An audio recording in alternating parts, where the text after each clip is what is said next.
अस्सलाम वालेकुम नाज़रीन, आप देख रहे हैं प्रोग्राम ओपीडी ऑनलाइन और मैं हूं पलवशा महमूद। उम्मीद करती हूं आप सब बिल्कुल ठीक होंगे, खैरियत से होंगे और अपना ख्याल रख रहे होंगे। नाज़रीन, आज का जो हमारा टॉपिक है वो ब्लड प्रेशर और डायबिटीज़ के हवाले से है कि ये बीमारियां क्यों होती हैं, ये क्या है बेसिकली और बुनियादी वजूहात क्या है और इन बीमारियों में जो है इन बीमारियों से बचने के लिए हमारी डाइट का कितना रोल होता है और इसके अलावा इन बीमारियों में जो है इनके सिम्टम्स क्या होते हैं, हम लोग कैसे आइडेंटिफाई कर सकते हैं इन बीमारियों को। ये सब और इससे मिलते जुलते तमाम सवालात आज की शो में ऐड करेंगे और शो में साथ साथ लाइव कॉल्स भी लेंगे। आप भी कॉल करके अपना जो है प्रॉब्लम वो डिस्कस कर सकते हैं। स्टूडियोज़ में हमारे साथ मौजूद हैं डॉक्टर अताउर रहीम साहब। अस्सलाम वालेकुम डॉक्टर साहब, कैसे हैं आप? वालेकुम अस्सलाम, अल्हम्दुलिल्लाह ठीक। डॉक्टर साहब, मेरा आपसे सबसे पहला सवाल ये है कि ब्लड प्रेशर बेसिकली है क्या? देखिए, बात यह है कि ब्लड प्रेशर हो गया या शुगर, इस हवाले से हमने पहले भी प्रोग्राम्स किए हैं। ऑब्जेक्टिव यही होता है कि मकसद भी यही कि हम आगाही दे सकें कि ये जो दो बीमारियां हैं जिसमें ब्लड प्रेशर और शुगर है, ये इतना इम्पॉर्टेंट है। और ख़ास तौर पे जैसे आपको पता है कि ट्यूसडे को हम कार्डियोलॉजी के हवाले से, हार्ट के हवाले से बात करते हैं और ये दोनों ही बीमारियां जो हैं वो हार्ट के मरीज़ों के लिए किस हद तक नुकसानदेह हो सकती हैं और किस तरीके से ब्लड प्रेशर और शुगर जो है ये हार्ट को नुकसानदेह साबित हो सकता है। एक्चुअली बात यह है कि ब्लड प्रेशर की जब भी हम बात करते हैं तो अमूमन ये है कि लोग इसके सिम्टम्स से वाज़े नहीं होता पाते कि क्या अलामात हैं और इस वजह से ये निगलेक्ट हो जाता है और ट्रीट नहीं हो पाता, जिसकी वजह से फिर चाहे वो हार्ट का प्रॉब्लम हो या दूसरे जिस्म के मसले जो हैं वो शुरू हो सकते हैं। सबसे इम्पॉर्टेंट चीज़ ये है कि ब्लड प्रेशर का होना बज़ाहिर देखा जाए तो एक ख़ास एज ग्रुप कहलाता था। पहले अगर हम कहें कि जी 50, 45, 50 के बाद जाके ब्लड प्रेशर या शुगर की बीमारियाँ सुनने में आती थी। मेन जो वजह आई जिसकी वजह से अब इसके इंसिडेंस और प्रिविलेंस या हम कह लें ये बढ़ते चले जा रहे हैं, उसकी वजह अक्सर हम जिक्र करते हैं कि जी सेडेंट्री लाइफस्टाइल, जो हमारा अमूमन ये है कि चलना फिरना नहीं है, फ़िज़िकल एक्टिविटीज़ नहीं है। ग़िज़ा के हवाले से अगर हम बात करें तो उसमें भी कोई एहतियात नहीं है और मुरगन ग़िज़ाएँ हो गई या नमक का इस्तेमाल हो गया, वर्जिश की कमी है और जंक फूड्स का इस्तेमाल है, लेट खाना है, ये तमाम चीज़ें जो हैं मिक्स होकर फिर एक इफ़ेक्ट अपना डालती हैं बॉडी के ऊपर। तो बॉडी का एक हद तक तो कंपनसेशन होता है कि बॉडी उसको एडजस्ट करने की कोशिश करती है, लेकिन उसके बाद फिर यही चीज़ आगे बढ़कर जो है वो चाहे वो शरियानों के ऊपर आप कह लें। अगर हम ब्लड प्रेशर की बात करें तो एक्चुअली जो इसका एक नॉर्मल रेंज है वो 120/80 है। 120 ऊपर का ब्लड प्रेशर जिसे सिस्टोलिक कहते हैं और डायस्टोलिक जो कि 80 कहलाता है। अब नॉर्मल हालात में होता क्या है कि हम अमूमन ब्लड प्रेशर चेक नहीं कर रहे होते, ना हमें आइडिया होता है कि हमारा ब्लड प्रेशर किस रेंज में जा रहा है। बज़ाहिर अगर मैं अलामात की बात करूं, जैसे भी आपने कहा पलवशा कि क्या अमूमन किस तरह हमें पता चलेगा कि हमें ब्लड प्रेशर है। देखिए, इसमें दो तीन चीज़ें। एक तो ये कि बॉडी में थकावट का, गैर ज़रूरी थकावट महसूस होना, जबकि आप नॉर्मल अच्छा खासा लाइफ गुजार रहे थे, चलना फिरना काम चल रहे थे, लेकिन अब आपको ऐसा फील होने लगा कि अब आपसे चला फिरा नहीं जाता, जिस्म में दर्द होने लगता है। ख़ास तौर पे बैक ऑफ द नेक की अगर हम बात करें, गर्दन की तरफ पीछे, इसमें पेन होने लगता है अमूमन। और ये वो पेन होता है जो नॉर्मल पैरास्टामोल, पैनाडोल के इस्तेमाल से या दूसरी अद्वियात से सही नहीं हो रहा होता। तो हमारा एक जहन जाता है कि खुदा न खास्ता कहीं ऐसा तो नहीं, और ऐसी सूरत में ब्लड प्रेशर चेक करवाना चाहिए। ठीक, इसी सवाल से रिलेटेड मेरे माइंड में एक क्वेश्चन आया कि ब्लड प्रेशर को सही कैलकुलेट करने का तरीका क्या है? अच्छा, देखिए, होता क्या है कि अब एक हमारे यहाँ एक रिवाज चल गया है कि जी जितने डिजिटल मीटर्स हैं वो अवेलेबल हैं घरों में, लोगों ने परचेज़ कर लिए। बिल्कुल 3, 4, 2.5, 3,000, 4,000 इस तक के आते हैं और इसके बाद फिर वो इसका इस्तेमाल करते हैं। डॉक्टर साहब, सॉरी टू इंटरप्ट यू, हमारे साथ एक कॉलर मौजूद हैं। अस्सलाम वालेकुम, कौन बात कर रहे हैं, कहाँ से? बात कर रही हूँ कराची से। जी, क्या सवाल है आपका? मैंने पिछले मंगल को भी बात की थी तो मैंने बताया था कि मेरी ये कंडीशन है, सांस फूल रहा है, हाई ब्लड प्रेशर था घर पे मेरा बहुत ज़्यादा। तो मुझे हॉस्पिटल लेके गए, वहाँ पर उन्होंने मुझे ब्लड प्रेशर की डबल डोज दी है। ठीक है। अब मेरा बीपी 58, 60, 90, 60 से बेहतर नहीं हो रहा। ठीक है। मैं छुट्टी लेकर आ गई क्योंकि वो आजकल जो कोरोना का चक्कर चल रहा है उसकी वजह से मुझे वो शिफ्ट कर रहे थे, लेकिन सिर्फ मुझे हार्ट प्रॉब्लम और बीपी था। जी जी, ब्लड प्रेशर आपका कितना था जब आपको हॉस्पिटल लेके गए? 170। 170 और नीचे का? हाँ, नीचे का 115। ठीक है। उसके बाद उन्होंने ज़बान के नीचे आपके कोई दवाई रखी थी गोली की ताकि? जी रखी थी, लेकिन अभी भी मुझे सांस लेने में बहुत प्रॉब्लम है और मेरा बीपी 58 और 90, 60, 58 से अब नहीं जा रहा। अच्छा, अभी आपको क्या मेडिसिन उन्होंने एडवाइस की है? अभी मुझे दी है उन्होंने बात ही नहीं की जा रही, मेरी इतनी तबीयत ठीक है, खराब नहीं आप खैर अपना ख्याल करें। पहली बात ये कि ब्लड प्रेशर अगर थोड़ा सा नीचे साइड पर आ रहा है, एक्चुअली बहुत हायर रेंज में था, 170 और 100 से प्लस था जो अब डायस्टोलिक। उन्होंने मुझे इजीले दी है, लेसिक दी है, लेकिन लेसिक अब मैंने खुद से छोड़ दी है क्योंकि मेरा बीपी बहुत लो है। एज कितनी है आपकी? 42। अच्छा, लेसिक्स आपको कितनी इस्तेमाल करा रहे हैं? एक। अब माइकी का दिन 40 है, आप 40 mg ले रही हैं या 20 mg है? मैं 20 mg ले रही हूँ। 20 mg ले रही हैं, ठीक है। तो अभी लेकिन आप मेडिसिन तो जारी रखें। देखें इसमें लेसिक्स का ये है कि आप लेसिक्स अभी चाहें तो आप एक डोज स्किप कर सकते हैं जब तक कि ये डायस्टोलिक जो नीचे का ब्लड प्रेशर है थोड़ा सा ऊपर आ जाए, पहली बात। दूसरा ये कि जैसे अभी हम बात करते हैं कि ब्लड प्रेशर आप खुद से चेक कर रही हैं जो ये रेंज आ रही है, या आपने क्लिनिक से करवाया? एक क्लिनिक पे भी था, वहाँ जब हॉस्पिटल में थी तब भी मेरा यही था, 58, 54, 60, 90, 60 ये आ गया था। ठीक है, तो उन्होंने मुझे ब्लड प्रेशर की 3 टाइम डबल डोज दी है, ठीक है, 2 गोली दी है। ठीक है। मैं ज्यादा में थी मैं। देखें वो तो सही है, ब्लड प्रेशर हमें नीचे करना होता है क्योंकि अगर बहुत ज़्यादा होगा तो ये प्रेशर डालता है शरीयानों पे, नुकसानदेह हो सकता है। बहरहाल इस ब्लड प्रेशर को थोड़ा सा ऊपर लाने में कोई हर्ज नहीं है। आप नॉर्मल ग़िज़ाओं का इस्तेमाल करें और थोड़ा सा जो सांस फूलने का अमल है, अगर दिल का कोई इन्वॉल्वमेंट है तो उसे एवेलुएट कराने की ज़रूरत है। फिर डोज एडजस्टमेंट तो बेहतर ये होगा कि आप या तो आप डॉक्टर से ही रुजू करें, वरना 12 से 1 के दरमियान मुझे कॉल कर लीजिएगा। मैं मेडिसिन आपको थोड़ा सा डोज एडजस्ट हो सकता है करना पड़ जाए तो मैं एडवाइस कर दूँगा। बहुत शुक्रिया। बहुत शुक्रिया आपकी कॉल का। डॉक्टर साहब, मैं आपसे ये कैलकुलेट का पूछ रही थी कि ब्लड प्रेशर सही कैसे देखा जा जी, सकता देखें है? जो डिजिटल मीटर्स हैं बेसिकली ये एक रफ आइडिया तो दे देते हैं, लेकिन इसमें भी वेरिएशन है। 5 से 10 मिलीमीटर ऑफ मरकरी का वेरिएशन आ जाता है। फिर ये बहुत आइडियल सिचुएशन में लिए जाते हैं, ये गैजेट्स की तरह होता है। इसको अगर आप इसको स्टैंडर्ड समझेंगे और इसी बेसिस के ऊपर आप अपना डोज एडजस्टमेंट करेंगे, या इवन क्लिनिक्स के ऊपर अगर जो डॉक्टर्स रखते हैं, अमूमन वैसे वो नहीं एडवाइस करते हैं ना, डॉक्टर्स खुद रखते हैं इसको, या तो बहुत ही प्रोफेशनल सीरीज़ जो इनकी आती हैं उस सूरत में वो रखे जा सकते हैं, they are very expensive. Normal हालात में अगर इसको आप स्टैंडर्ड बनाते हैं तो ये गलत है।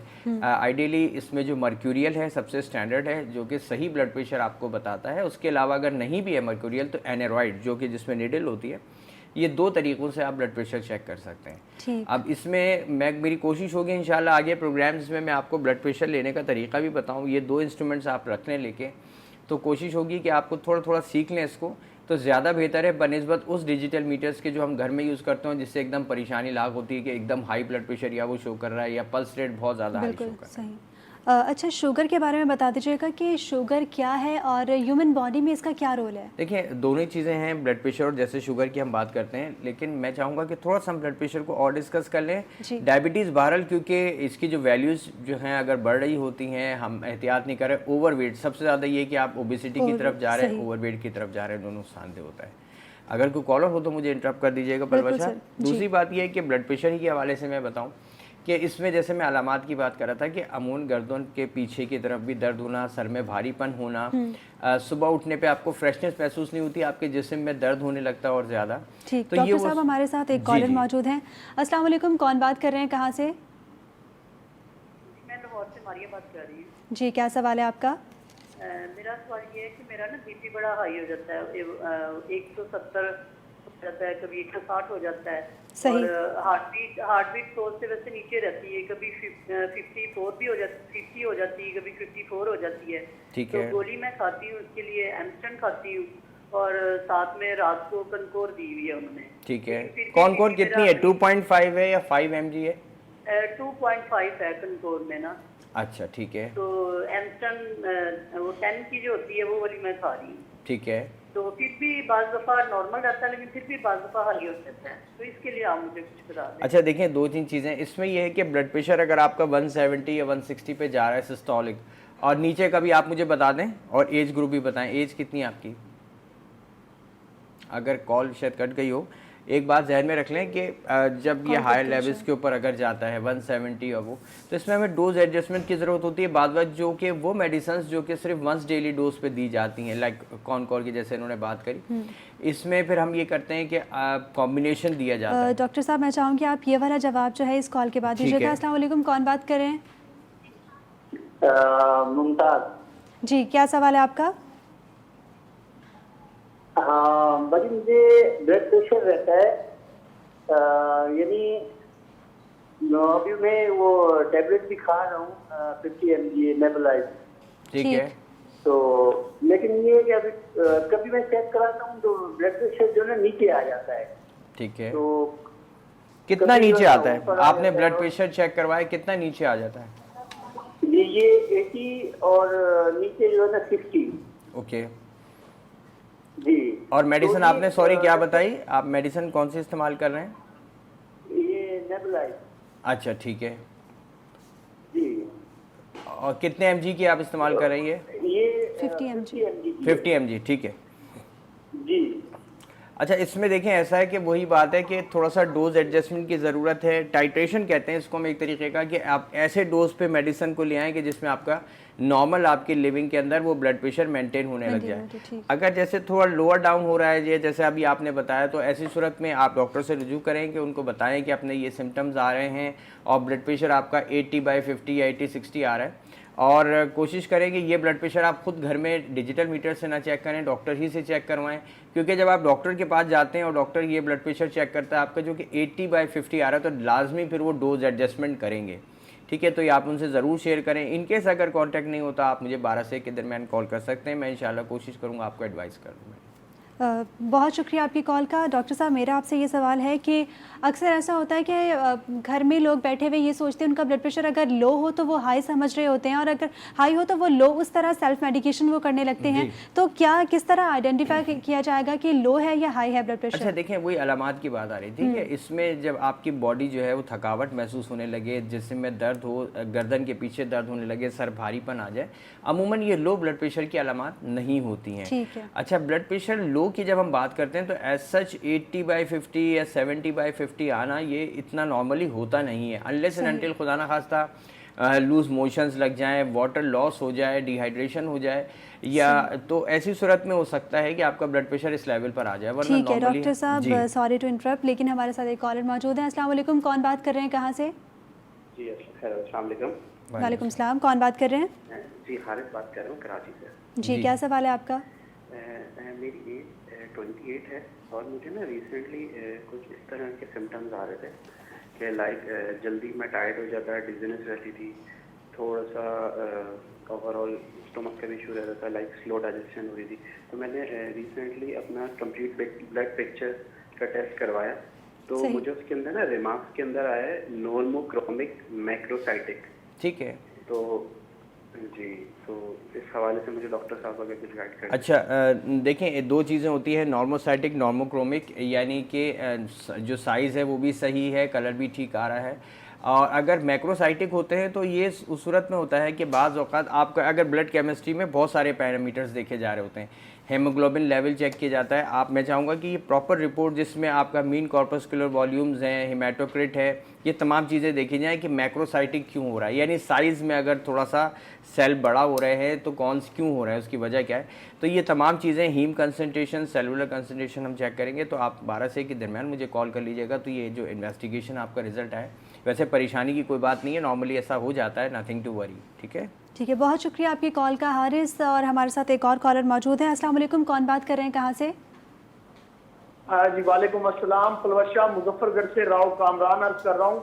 जी, क्या सवाल है आपका? से ये पूछना जी अल्हम्दुलिल्लाह, ये डॉक्टर साहब से मैं ये पूछना चाह रहा था कि ये मैं हाई ब्लड प्रेशर का पेशेंट हूँ।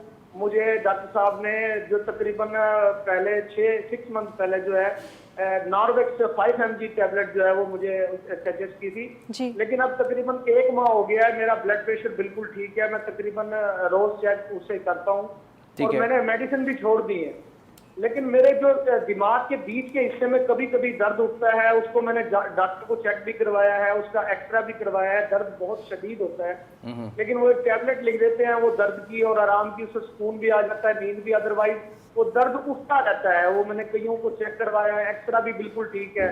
सही। तो अच्छा, ये जो आपके सर में दर्द होता है ये बिल्कुल किसी बीच साइड में किसी एक तरफ हो रहा है या बिल्कुल सेंटर में, आप कह रहे हैं? सेंटर में, ये बीच वाली साइड में, जो बीच वाली साइड होती है दिमाग की इधर, और फिर ये दिमाग पूरे मतलब सर को पकड़ लेता है, लेकिन ज्यादातर यही मुतासिर यही जगह होती है, जैसे हाथ लगाते हैं जैसे दाने में या उसमें दर्द हो रहा हो, इस तरीके से दर्द हो रहा हो। अच्छा, एक चीज़ ध्यान में रखिएगा, आप नॉर्वेक्स 5 mg खा रहे थे, तो इस्तेमाल करते रहे, उसके बाद आपने खुद से दवाई छोड़ी है, डॉक्टर ने कहा था आपको? ये मैंने खुद से छोड़ी है क्योंकि बीपी चेक करवाता रहता हूँ, बिल्कुल बीपी नॉर्मल है। देखें बीपी, मैं वही बताना चाह रहा हूँ, ये बात जहन में रखें। 5 mg देखें, इस आपने भले चाहे इनिशियल डोज में इसको स्टार्ट किया है, लेकिन आप एक तो पहली बात ये मेडिसिन खुद से स्टॉप ना करें। ब्लड प्रेशर वेरिएशन और फ्लक्चुएशन की वजह से भी पेन होता है, डॉक्टर से ज़रूर रुजू करें। हो सकता है कि इसको कंटिन्यू रखें। नॉर्मल रेंज का मकसद ही हमारा ये होता है कि हम 5 mg के ऊपर अगर आपका डोज एडजस्ट हो गया और आपका ब्लड प्रेशर 120/80 आ रहा है फॉर एग्जांपल, या 110/70 है, इट मीन्स कि आपका ब्लड प्रेशर अब कंट्रोल है। किस चीज़ के साथ? मेडिसिन के साथ। अब अगर आप मेडिसिन स्टॉप कर देंगे तो ऐसी सूरत में फिर वो वापस फ्लक्चुएट करेगा, क्योंकि एक दफ़ा ब्लड प्रेशर का अगर प्रॉब्लम खुदा ना खास्ता हो जाए, ऐसा बहुत कम होता है कि नॉर्मल आप जो है मेडिसिन छोड़ दें और वो नॉर्मल पे आ जाए। तो क्योंकि आपकी शरियानों की जो कैपेसिटी है एडजस्ट करने की ब्लड प्रेशर, वो ख़त्म हो जाती है, तो इलास्टिसिटी, इस वजह से आपको रेगुलर मेडिसिन पे रखा जाता है। तो मेरा मशवरा यही होगा कि आप डॉक्टर से रुजू करें, दोबारा ब्लड प्रेशर चेक करवाएं और मेडिसिन कंटिन्यू रखें। भले चाहे वो कोई और मॉलिक्यूल देके डोज एडजस्ट कर दें, डोज कम कर दें, वो एक अलग चीज़ है, लेकिन आपको खानी पड़ेगी। बहुत शुक्रिया आपकी कॉल का। हमारे साथ एक और कॉलर मौजूद हैं। अस्सलाम वालेकुम, कौन बात कर रहे हैं, कहाँ से? हेलो, अस्सलाम वालेकुम। जी, क्या सवाल है आपका? मैं वसीम बात कर रहा हूँ लाहौर से। जी जी जी, क्या सवाल है आपका? मेरा बीपी लो रहता है। ठीक है, कितना ब्लड प्रेशर लो रहता है, आपने चेक किया? मैं बीपी चेक करवाता हूँ, मेरा नीचे वाला 60, ऊपर वाला 80-90 इतना रहता है सर। ठीक है, उम्र कितनी है आपकी? मेरी एज है 35 साल। ठीक है, देखिए 35 एज के अंदर 90/60 हो जाना या 90/70, इसमें परेशानी की बात नहीं है। थोड़ा खाना पीना अच्छा रखें, डाइट अच्छी रखें, फिजिकल एक्टिविटी रखें। इस चीज़ को जहन में नहीं लाएं कि आपका ब्लड प्रेशर लोअर साइड पे रह रहा है, अनलेस एंड अनटिल कोई सिम्टम्स या अलामात नहीं आ रही हो। अगर आपके कोई अलामात जहन में अगर आती हैं तो वो ज़रूर मुझसे आप शेयर करें ताकि मैं आपको एडवाइस कर सकूँ। जी, बहुत शुक्रिया आपकी कॉल का। डॉक्टर साहब, डाइट का आपने अभी जिक्र किया, ये बताइएगा कि ब्लड प्रेशर पे जो है वो डाइट का क्या इफ़ेक्ट है और हमें क्या डाइट यूज़ करनी चाहिए ब्लड प्रेशर के लिए? देखिए, बात ये कि स्पेसिफिक कोई हम अगर कहें कि ब्लड प्रेशर के लिए स्पेसिफिक डाइट है, ऐसा होता नहीं है। लेकिन जो सबसे इंपॉर्टेंट चीज़ है कि हम एक बैलेंस डाइट का इस्तेमाल करें, जिसमें कार्बोहाइड्रेट्स, प्रोटीन्स और फैट्स की इक्वल डिस्ट्रीब्यूशन हो। इक्वल से मुराद ये जो इसका रेशियो बनता है 60 बनता है, 60 to 70% कार्बोहाइड्रेट आप रखें, फिर उसके बाद 20% जो है वो आप प्रोटीन्स रखें एंड देन फैट्स। ये डिस्ट्रीब्यूशन आपने इक्वल रखनी चाहिए। प्लस ये कि सॉल्ट इंटेक ज़्यादा ना करें, एक्चुअली वाटर रिटेंशन होने लगती है। ठीक है डॉक्टर साहब, हमारे साथ एक कॉलर मौजूद है। अस्सलाम वालेकुम, कौन बात कर रहे हैं, कहाँ से? मैडम, मैं मोहम्मद अनवर बात कर रहा हूँ मुल्तान से। जी, क्या सवाल है आपका? तो जी, मेरा सवाल ये है मैडम कि मैंने अभी रिसेंटली में अपना शुगर चेक करवाया था जी, HbA1c, जिसमें मेरा रिजल्ट जो आया था वो 5.9 आया। डॉक्टर ने कहा कि आप शुगर के करीब है। दोबारा फिर मैंने एक हफ्ते बाद अपना सुबह निहार मुंह अपना टेस्ट करवाया है, उसमें मेरा 102 आया है। ठीक है, तो अब मुझे क्या एहतियात करने की? बिल्कुल सही है। देखें, अभी आप बॉर्डर लाइन भी नहीं कहूँगा, ऑलमोस्ट लिमिट्स में ही है, नॉर्मल रेंज में है, इसमें परेशानी की बिल्कुल बात नहीं है। आपका वेट कितना है मुझे सिर्फ ये बताइएगा, और एज? मेरा इस वक्त वेट 98 था, जो बाद में मैंने वजन वर्जिश करने से और ये वॉक करने से अब वो 94 पे आया हुआ है। ठीक है, और हाइट कितनी है आपकी, अगर आपने की हो? 5.9 इंच सर। अच्छा, देखें थोड़ा सा आपको वेट रिडक्शन की ज़रूरत है। अगर आप सिर्फ वेट रिडक्शन कर लेते हैं, डाइट में जो एहतियात है वो भी मैं आपको बता देता हूँ, लेकिन आपने अगर सिर्फ वेट रिडक्शन करेंगे तो ये जो आप बॉर्डर लाइन पर आ रहे हैं, ये चीज़ और रेंज में आ जाएगी। ठीक है, एक बात। दूसरा, डाइट के इस्तेमाल में ये है कि कार्बोहाइड्रेट इंटेक को आपने कम करना है किसी भी शक्ल में, चाहे रोटी हो, चावल हो, स्लाइस आप यूज़ करते हैं, ब्रेड यूज़ करते हैं, कोई भी ऐसी चीज़ वो आपने कम से कम करनी है। मीठे की मिकदार जो है, चीनी जैसे चाय में आप डालते हैं या कोई मीठा इस्तेमाल करते हैं, उसका इस्तेमाल थोड़ा कम कर दें। इंशाल्लाह ये चीज़ अभी ऐसे अच्छे कंट्रोल में कि इसमें ज़रूरत नहीं पड़ेगी इंशाल्लाह कोई मेडिसिन लेने की। बिल्कुल, बहुत शुक्रिया आपकी कॉल का। नाज़रीन, आज हम लोग डिस्कस कर रहे हैं ब्लड प्रेशर के हवाले से, शुगर के हवाले से। शुगर तो अनफॉर्चुनेटली इतना डिस्कस नहीं हो सका, लेकिन ब्लड प्रेशर ये हर एक घर की कॉमन प्रॉब्लम है बहुत ज़्यादा। हर एक को, हर घर में देखा जाए तो कोई ना कोई मरीज़, कोई ना कोई फ़र्द जो है हर घर का इसमें मुब्तला होता है, और हर घर की ये शिकायत होती है कि ब्लड प्रेशर या तो लो है या हाई हो जाता है किसी का। तो और लोग सेल्फ़ मेडिकेशन को जो है वो बहुत ज़्यादा तरजीह देते हैं, अपनी तरफ से मेडिकेशन स्टार्ट कर देते हैं, अपनी तरफ से जो है वो मेडिकेशंस जो हैं छोड़ देते हैं अगर उनको फ़ील हो। जैसे अभी एक कॉलर ने हमें बताया था, तो मेरी आपसे ये दरख्वास्त है कि अपनी तरफ से मेडिकेशन स्टार्ट भी मत कीजिए और छोड़िए भी मत, और काइंडली पहले आइडेंटिफाई कीजिए कि आपका ब्लड प्रेशर ज़्यादा है या कम है, उस हिसाब से मेडिकेशन लीजिए। और इंशाल्लाह कल के प्रोग्राम में आपके साथ हाजिर होंगे एक नए टॉपिक के साथ। देखते रहिए OPD ऑनलाइन।